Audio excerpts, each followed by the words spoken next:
আসসালামু আলাইকুম সবাইকে। অনেক দিন পর একটা ডেইলি ভ্লগ নিয়ে আসলাম। আমাকে তো অনেকে ভুলেই গেছেন। যাই হোক, সকাল সকাল আজকে আমি ছাদে চলে গেছিলাম। এই গাছটায় কোনো যত্ন নাই, একটা বরবটি গাছে ঠিক কতগুলো বরবটি হয়েছে আপনারাই দেখেন। তো আমি গত কয়েকদিনে 4বার বরবটি তুলছি এই একটা গাছ থেকে। আর হঠাৎ করে দেখি গাছটা কেমন জানি পাতা হলুদ হয়ে আসছিল, মানে গাছটা অনেক ফল দিছে, মানে এক কথায় বলতে গেলে অনেকগুলো বরবটি হয়েছে। আর তারপর যেহেতু কয়েকদিনে বৃষ্টি হচ্ছে, তো সবগুলো গাছে খুব তরতাজা হয়েছে। মরিচ হয়েছে অনেকগুলা, তো আমি কয়েকটা মরিচ তুলছি, বেশি আসলে তুলি নাই, কারণ বাসায় অলরেডি মরিচ ছিল।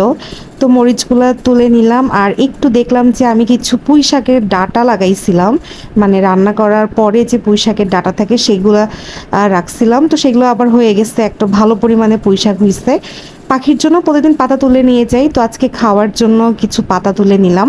বেশ অনেকগুলো পাতা হয়েছে, একটা বেগুনও পেয়ে গেছি, কিছু বরবটি আর মরিচ। এদিকে পুরো ছাদে একদম ঘাস পালা দিয়ে ভরে গেছে।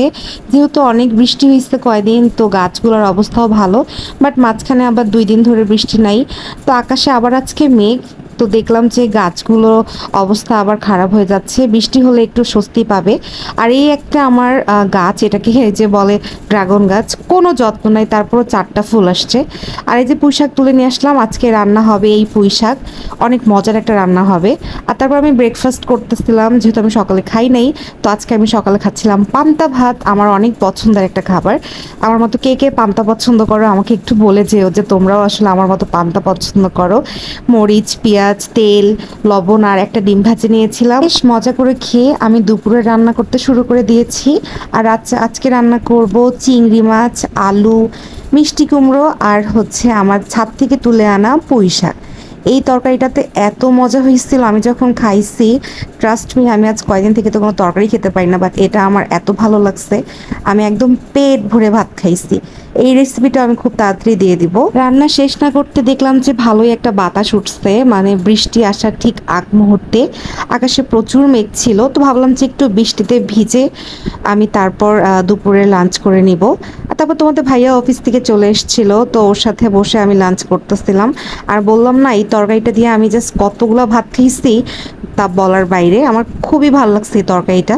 রেসিপিটা দেখে তোমাদেরও ভালো লাগবে। আর আমি সন্ধ্যায়, আর একদম সন্ধ্যার সাথে নাস্তার সাথে ডিনারও করে ফেলেছিলাম একটা থাই স্যুপ দিয়ে। বাসায় আসলে আমার অন্য কিছু খেতে ভালো লাগতেছিল না, তাই একটু থাই স্যুপ বানাই খাইছি। থাই স্যুপটার রেসিপিও তোমরা পেয়ে যাবে আমার এই ফেসবুকেই, আর এবং আমার টিকটকে এবং আমার ইউটিউবে। তো এই ছিল আমার ডেইলি ভ্লগ। আমাকে ভুলে যেও না তোমরা, মনে রেখো। ভ্লগ ভালো লাগলে অবশ্যই একটা কমেন্ট করে যাবে এবং ফ্রেন্ডস অ্যান্ড ফ্যামিলির সাথে শেয়ার করে যাবে। আর আমার ডেইলি ভ্লগ যদি ভালো লাগে, তাহলে আমি রোজ রোজ এরকম ভ্লগ দেওয়ার চেষ্টা করব। এবং অনেক দিন পর যেহেতু পেজে ফেরত আসছি, তাই সবাই একটু বেশি বেশি করে লাইক অ্যান্ড শেয়ার দিয়ে দিবে এবং কমেন্ট করে জানাবে যে আজকের ভ্লগটা তোমাদের কেমন লাগলো। আল্লাহ হাফেজ।